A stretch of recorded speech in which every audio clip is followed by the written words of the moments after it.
Welcome back to Backward Point Podcast. My name is Nazar Sayed, and today I am a sad Sri Lankan fan.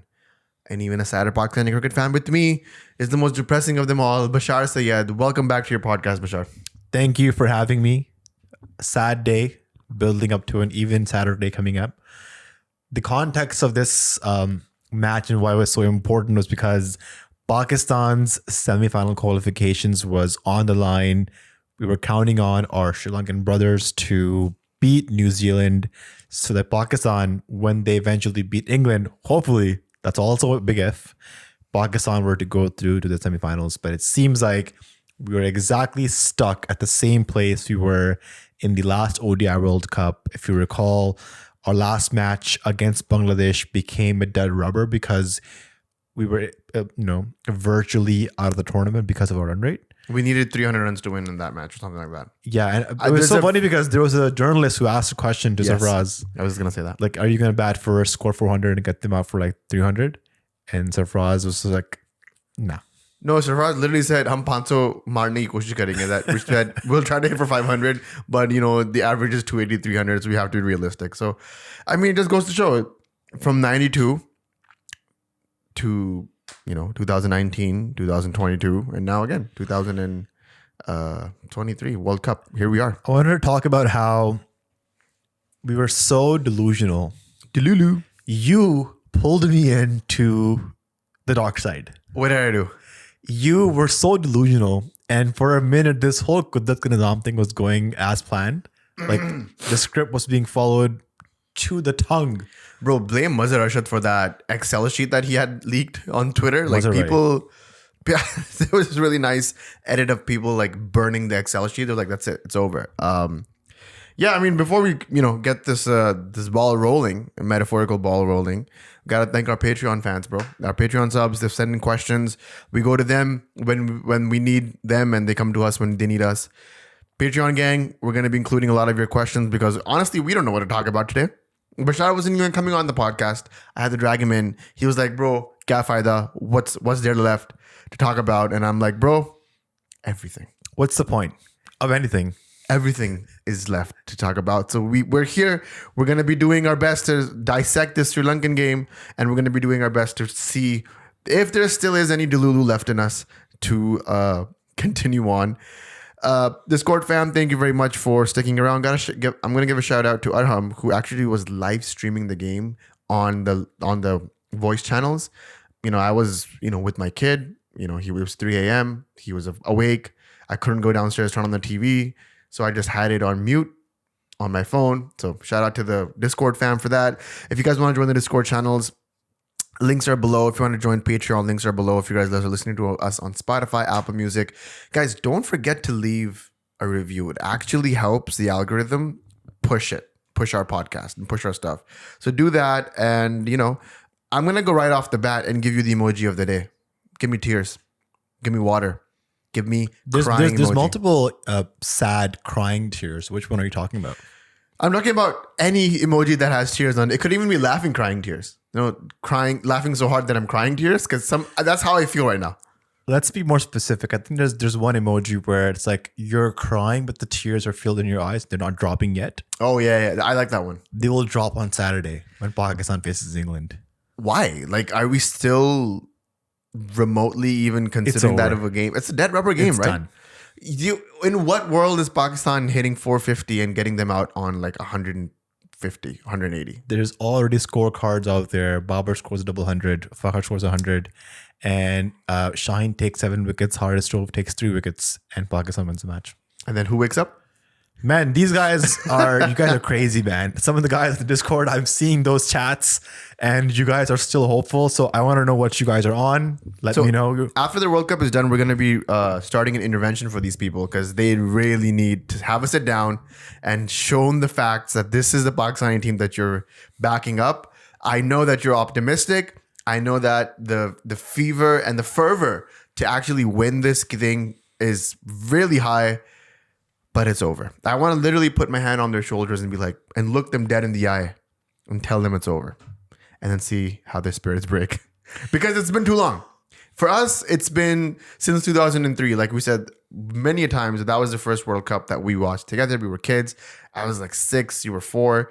Don't really remember much, but we remember, oh my God, cricket was in the air. Our family was involved. Our mamus were there. Like everybody was watching it.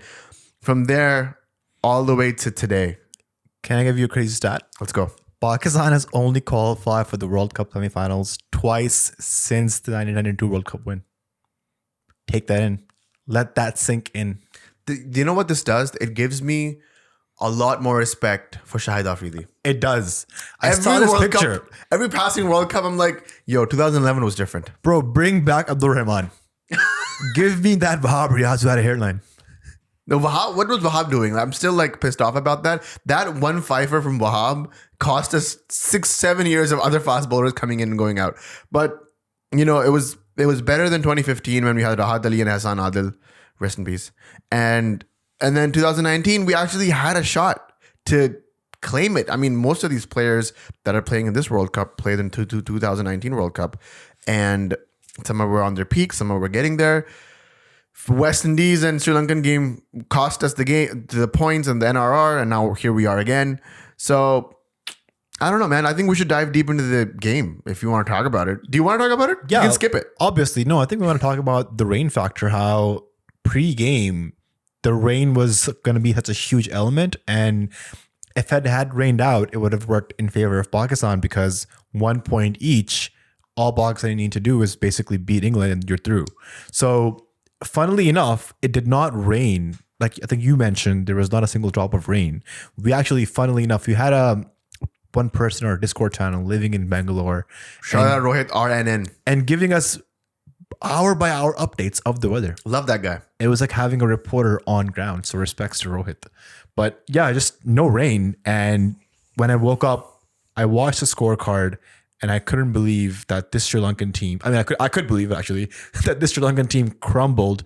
No fight in this whole batting lineup except for Kusal Pereira and, shockingly, Theekshana. Yeah, I mean, I was watching the game. So I watched the first 15 overs live. I was, like I said, you know, Mikhail wasn't sleeping, so I had the phone on. And I was watching ball by ball. And for a moment, it looked like Pereira was playing a completely different game, and the rest of the 6 batters that came and went were playing a completely different game. The fastest ODI World Cup 50 of this World Cup. He gives me Sanat Jayasuriya vibes. Truly, people say that a lot, that he was the second coming of Jayasuriya. I mean, you were telling me as we were watching the highlights just a few hours ago that he's better known for his innings against South Africa in a 4th innings test chase. That was a one-off innings, though. It is one of the greatest innings of the last decade, up there with Ben Stokes' innings in Headingley. So, yeah, I think he's been struck with a lot of injuries, shoulder injuries. He's missed a few tournaments, but he's been like in and around the scene for the past 10 years from my memory just now. Man, this one game actually, because I was following it for 15, 16 overs, and I slept, woke up, saw a few of the bowling overs from Sri Lanka as well. I'm just glad I'm not a Sri Lankan cricket fan. It's gonna be so tough to support this team. I have some Sri Lankan friends who were huge fans of their national team. Obviously, at the time, they had heroes like Jayawardene, Sangakkara, Dilshan, Mendes, Malinga. Murli was on his way out. Like, what a time to be alive to be a Sri Lankan fan. Like, their games were genuinely fun to watch, ecstatic. They were 2012 or 16. T20 World Cup winners. 14. Great. I missed the one there that actually they won. You know, like some of the greatest of all time. Sangakkara, I've said it before on the pod before. He's one of my most favorite, and one of the greatest left-handed batsmen ever. And the legacy that he left behind, you know, him and Jayawardene's partnerships, just like, it's sad to see that crumble because ever since they left, this Sri Lankan team hasn't really picked up. And I don't know what the reason of that is. Bashar, could you shine some light on that? You know, I think they were just such incredible players that nobody can ever fill their void. Like they were once in a generation players, not just for Sri Lanka, but for world cricket.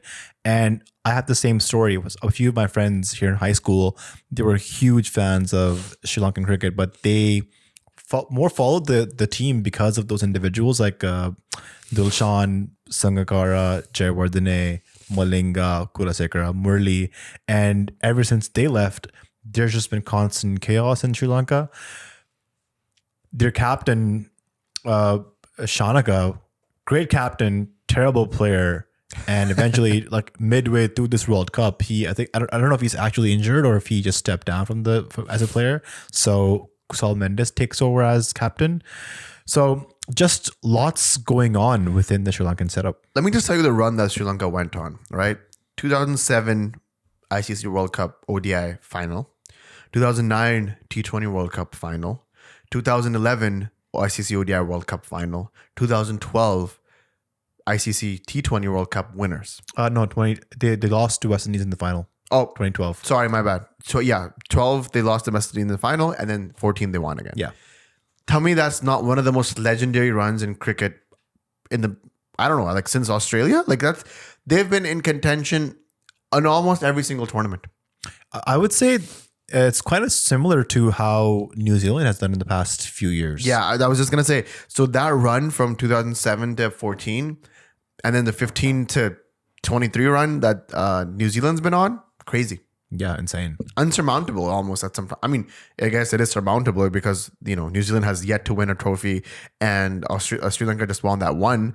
But, the fact that they were always inching and hunting and they were always in the hunt to secure that win, that's the sort of, killer mindset that's sort of gone. Like the fact that Sri Lanka is reduced to just the Nagin Derby against Bangladesh, it's sad. What's sadder is Pakistan also was in contention of a few trophies in the past, I would say starting 2021 since Babar took over as captain. So to sort of inch closer in each tournament and then eventually now just phase out and not even go to the top four, it hurts. And what this shows, I guess, is that Pakistan is a good team for T20s. Like I can think the next World Cup in the USA again, their favorites. I would put them in the top four for sure, right? But for ODIs, just as soon as the game gets longer, ODIs, tests, that's when they start struggling. Where did Sri Lanka lose this game, Bashar? Just not having enough runs on the board, right? And then New Zealand just came out with a different intent.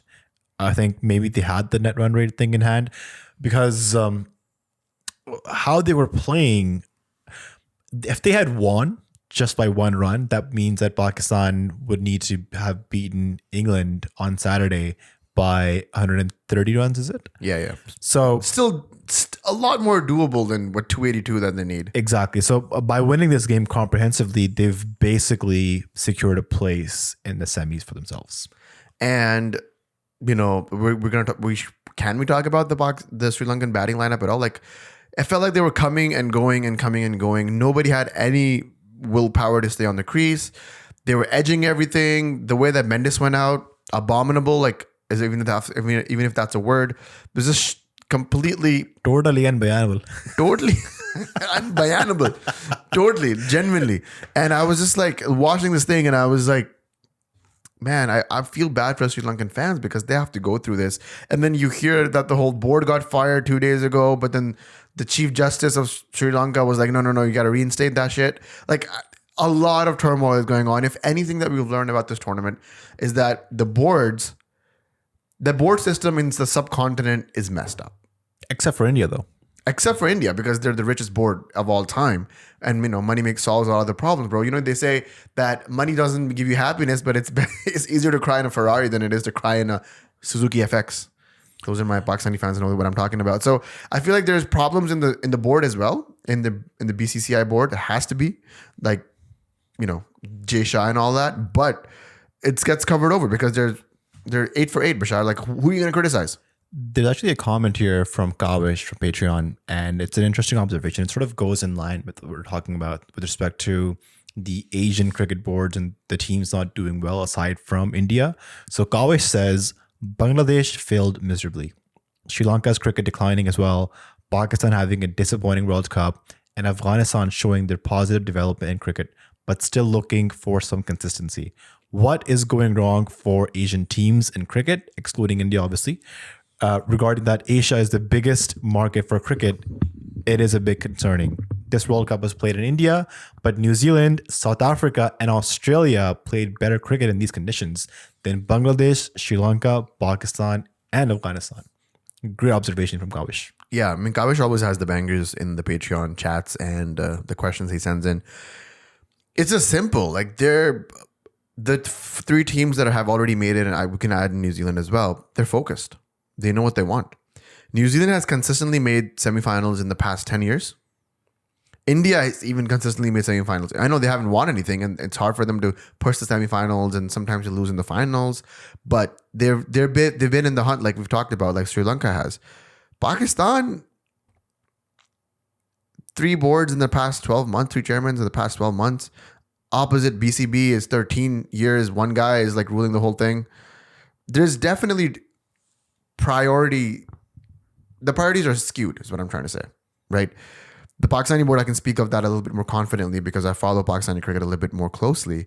I know for a fact that until and unless we separate the state with the organization, we're going to keep seeing this.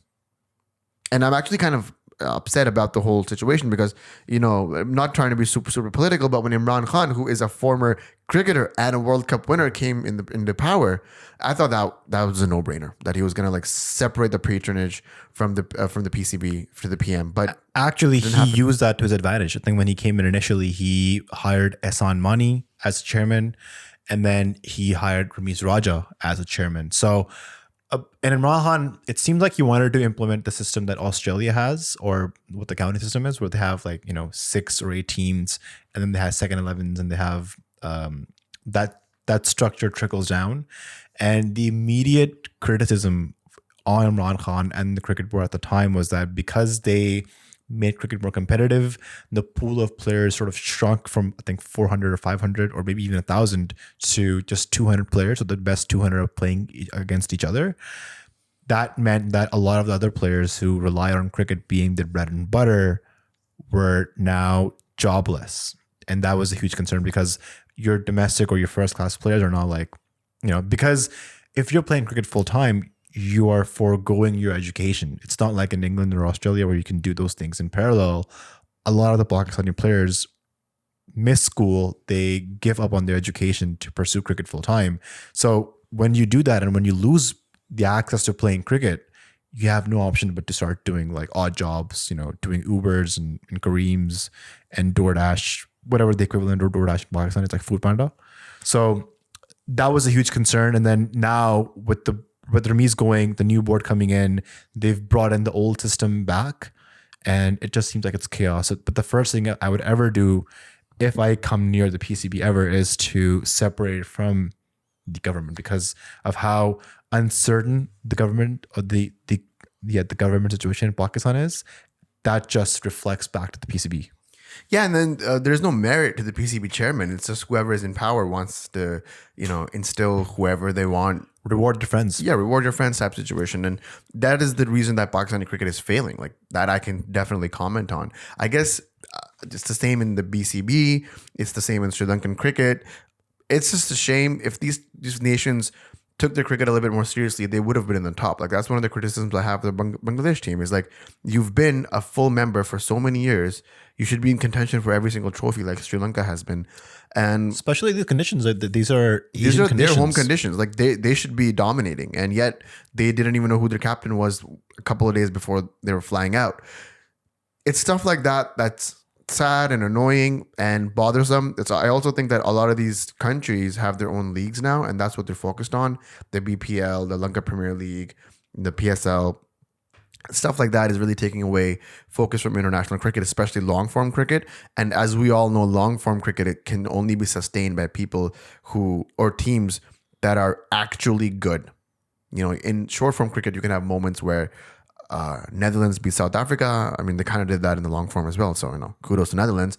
But you can have a day someone just shines in and Zimbabwe beats Pakistan or Ireland beats England. Like you can have those moments, but whenever the game gets longer, it gets harder to sustain quality. And that's when you know a team is really good. So the top 4 going into this World Cup, whoever the semifinalists are, they're genuinely the best teams out of there. Like there's no, you can debate about the Sri Lanka, we can debate about the South Africa Pakistan game for eternity.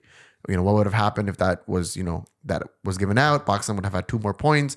Pakistan could have gone over points, etc., etc. But as it has right now, doesn't make sense to keep arguing and keep pulling on straws like that. It's over, and it's sad that that's the way that it had to be. I think regardless of the game, the result on Saturday, Pakistan will likely finish on number 5. Afghanistan, this is assuming, will lose against South Africa. So this is what's bothering me, okay? It's a World Cup. It's a cricket World Cup. There's 10 teams involved. And amongst those 10 teams, Pakistan being a cricket-loving nation, it's the only sport that's sort of, it's working. Squash is dead. Hockey is dead. Football is kind of coming back, but I don't know if it's there yet. But the cricket, the only sport that we're actually good at, Truly. we're finishing number 5, right? Like 8 teams play cricket in the world, really, and you're number 5. So that's what's bothering me, and also just that loss against Afghanistan.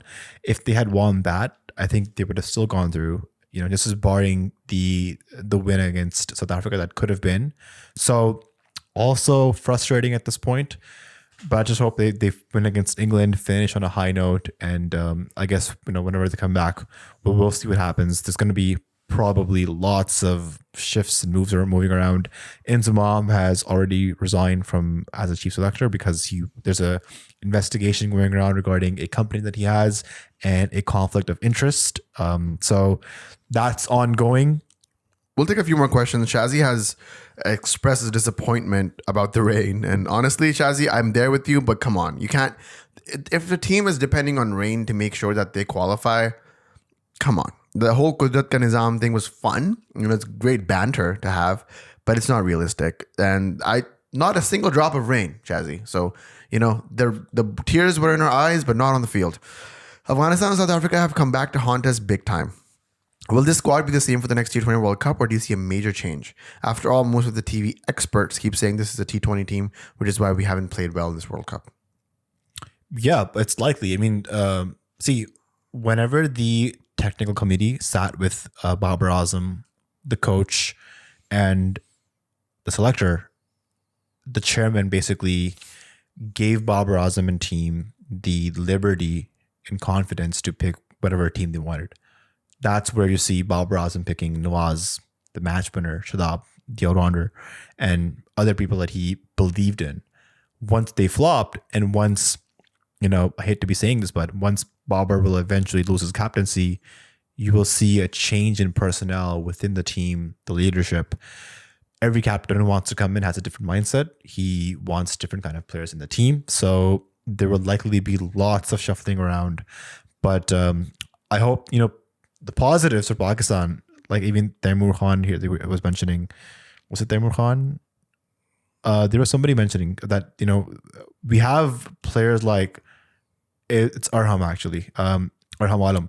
He said that the revelation of Abdullah Shafiq and Saud Shakil, the rediscovery of Wasim Jr., and the return of Fakhar Zaman are all positives for Pakistan to take forward. So, I hope there's not many changes. Instead, what I hope is that there's plans given to players to improve, like Shadab Khan. If he wants to play in ODIs and tests, he has to go and play first class cricket in Pakistan. He needs to have maybe a contract with the county so he can have some long overs under his belt. It's the same thing with Haris Rauf, right? We have a test series against Australia coming up, and he could have been a good option had he played more first class cricket, but it just seems like he can't land one ball in one area 6 times in a row. Yeah, I mean, right now we're in a weird spot where we don't know who our 3 strike bowlers are for Australia. And Australia series comes every 3 years. 3 to 4 years. 3 to 4 years. It's a big deal. It's a big team. They're a champion team, one of the best test teams in the world of all time. It's fun to go watch that game, especially when it's in Australia as well. So we seem very underprepared. I mean, in hindsight, we seem very underprepared for both the Asia Cup and this World Cup. So lots of questions there. Do you think this is the last time we're going to see, for a long time, the last time that we're going to see a board be completely in sync and confident in its captain with giving them all the reins? With that, it's a double-edged sword, right?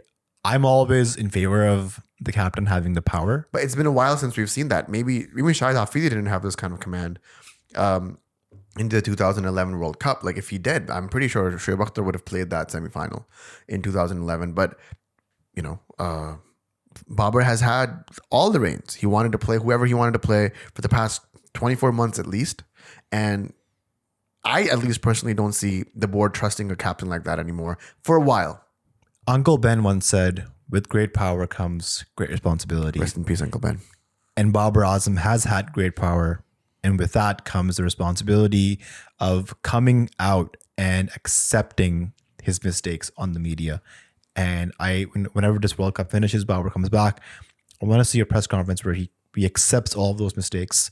And there's a clear plan for the future of Pakistan, because when just speaking from ODIs, we don't play any ODIs for the next, I think, 12 or 13 months. The focus post this World Cup will be the Australia Test Series. And then once they're back from that, it's all building up towards the T20 World Cup, which is to happen in June in the USA and the Caribbean. Yeah. I don't know.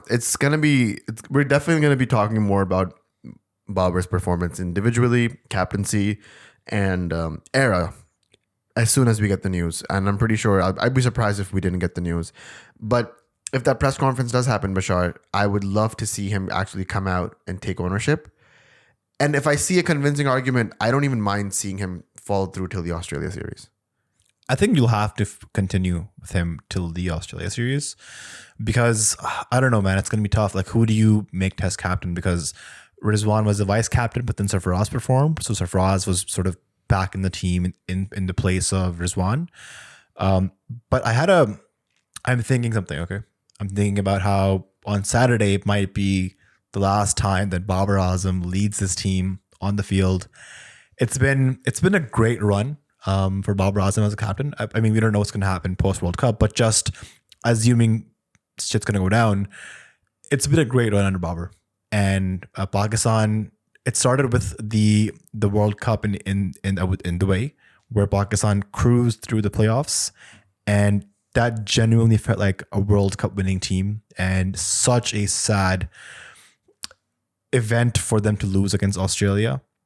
And then from Pakistan to keep going through playoffs, finals, semifinals of ICC events and Asia Cups, I think an incredible feat, because before this, we were not even making the top 4 of tournaments, right? Post the 2011 World Cup, 2013 Champions Trophy, group stage we're out, 2014 T20 World Cup, group stage we're out, 2015 World Cup, oh my God, quarterfinals, 2016 you don't make the top 4, 2017 Champions Trophy is a one-off win in the Champions Trophy, 2019 you're back at it again. Even 2018 Asia Cup, you make it to the top 4, but then you lose horribly against Bangladesh and India. So just to go from that to actually start winning and being in contention, we know a large part of our fan base that's on Discord, part of the community, parts of the introductions were, I was a cricket fan, I stopped watching in the Misbah era, but Babar Azam and team made me start watching cricket again. So it's been a wonderful ride. Thank you, Babar, for the captaincy. We saw a unit under your leadership, and for that, we'll be grateful. Yeah, definitely. I think when the days come in the future, after the World Cup, we're going to have a deep dive into the Pakistani performance, and like I said, Babar Azam's performance, and then we'll go through the era. We'll go through tournament by tournament and have a whole deep dive pod about Babar's captaincy and where he succeeded, where he failed, how he performed as a player. Because, shockingly, he's been one of the best captains performing for Pakistan of all time. That's a stat. You can quote me on that. It's a crazy stat, but it's he onus to him. And it goes to show that once you put in the hard work, the captaincy itself is a burden, but if you're a great player, it doesn't have to be. I think near the end of this era, or near the end of this World Cup, it started to crack. His armor started to crumble a little bit, and I think it's time for him to lay down the hatchet, at least as a captain, and continue serving this beautiful country as one of the greatest batsmen that it's ever produced. I was really hoping, Bashar, that this World Cup, we saw milestones come in. Virat Kohli just equaled Sachin Tendulkar's most centuries in ODI. I really wanted Babar to break Saeed Anwar's record, and I wanted him to go past our greatest ODI batsman, which is Saeed Anwar, in this World Cup. And it just wasn't meant to be. I mean, there's still a game coming in. Babar could still score a century, could still be a great knock, definitely. And I think Pakistan should be able to win this game that's coming up. I think it's good for morale. It's good for, it's a good way to see off a terrible run of a tournament and come back stronger with a better plan. I just wanted to take a last few questions. Ali Bhai, new subscriber on the Patreon. He said, sadly, no matter how much of an optimist you are, you can find hope in this situation for Pakistan. I'd say to everyone what I would want to say to the players, if I could, just enjoy the final game without being anxious. We should focus on winning only without worrying, and as a result, having to play silly shots to force on run rate. Just focus entirely on winning by playing aggressive cricket, but safe cricket. And I think, Ali Bhai, I totally agree with you. That's sort of the mindset I'm at. Don't try to go score 450 and get bowled out from 180. It's just going to piss everybody else off. It's going to piss me off. Go do your 320 that you were going to do. Have a good time. See off the tournament. It's going to be a long time before you go back to India to play anyway. So, this could be like a bad nightmare just resolved. And we pick ourselves up from there, Bashar. What do you think? I think it's going to be sad for ICC and the Indian media for not getting an India versus Pakistan semifinal. Like the Asia Cup, they couldn't get India versus Pakistan final. Twice actually in a row. Once it's actually never happened.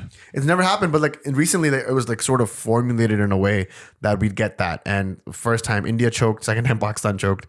So I don't know, man. Jay Shah's pretty sad right now, and at least that's something to solace about. Yeah. So India versus New Zealand, likely semifinal in Mumbai, the Wankhede Stadium. I'm gonna be looking forward to seeing if India wins or if they choke again, as they have in the past 10 years. But this team, a lot of people are trying to compare it to the 2000s Australian team where they just look unbeatable. I think the last couple of World Cups, India has only won 2 matches. No, only lost 2 matches. Yeah, they've only lost 2 matches. Okay, did I say one? Yeah, you said they've one. only lost 2 matches. And they were all the playoff games. Yeah, they were all the knockout. So when it's time to shine, you sort of bottle it, India, and I hope that's not the case this time, because literally Indian team could not be served a better platter than this. Winning in home conditions, but arguably could be Virat Kohli and Rohit Sharma's last World Cups. They would want to go out with a bang, and I just don't want Australia to win another one. I'm actually hoping for, and this is no agenda based, I'm actually hoping for a South Africa versus New Zealand final. I want a new winner to this World Cup. Yeah, I think it's high time one of those teams win it. But imagine the great legacy of the South African cricket with captains like Graeme Smith and AB de Villiers and all these guys coming in and performing their best. And then Temba Bavuma is the winning captain of the World Cup. That's going to be shocking. It's going to be hard to swallow, but could be. It'll be fitting because I think they've just won the Rugby World Cup. So for them to win the Rugby and Cricket World Cup, it'll be great for them as a nation. I'm telling you, bro, they believe. The belief is hard. And it would be a great time to see a New Zealand. I actually wouldn't mind Kane Williamson winning the World Cup as well. That guy deserves it. He's been a superstar for the past decade. And, with a broken hand, half a knee, give it to him, bro. Obviously, India is also in the running. People are going to be like, what about India? India is unbeaten. We've talked about it. It's their World Cup to lose. India should win. If it doesn't win, it's a shocker. For me, India is already lifting the World Cup in Ahmedabad. So if that doesn't happen, it'll be the second biggest upset in this World Cup. The first being the England team just not showing up at all. And we got to talk about that in a separate podcast because you keep saying that. You said England is going to win the World Cup. I said a lot of things. So did I. We both said it, actually. I said Pakistan going to win the World Cup, but I said Pakistan England final. Oh, that's worse. That's worse. I think at that gleeful prediction, we should end this podcast. Thank you guys very much for watching, signing up. I know there's been a little bit of a glitch situation. I just updated my Mac and the Premiere Pro has been acting up. So if you guys have any, tips on why it's glitching and how I should fix it, leave it in the comments below. I checked that out. Spotify gang, you guys are the number one people that we bank on as well. Sign up for the memberships if you want. Sign up for the YouTube memberships. And sorry? The emoji of the day. The emoji of the day was the crying emoji. I already said it off the top. It's the whatever crying emoji your heart feels like. Put it in the comments. Let's make it. It didn't rain in Bengaluru, but let's let it rain in the comment section today. We'll be back with the England Pakistan game review, and then the semifinals and finals review. It's been a long World Cup if you're a Pakistani cricket fan, if you're a Sri Lankan cricket fan, if you're an English cricket fan. But I promise you, it's coming to an end. It's almost over. And from here on, we move forward. So Bashar, thank you very much for joining me in this late hour. I'll see you in a few minutes, but I'll see you in the next review. Cheers. Cheers, guys.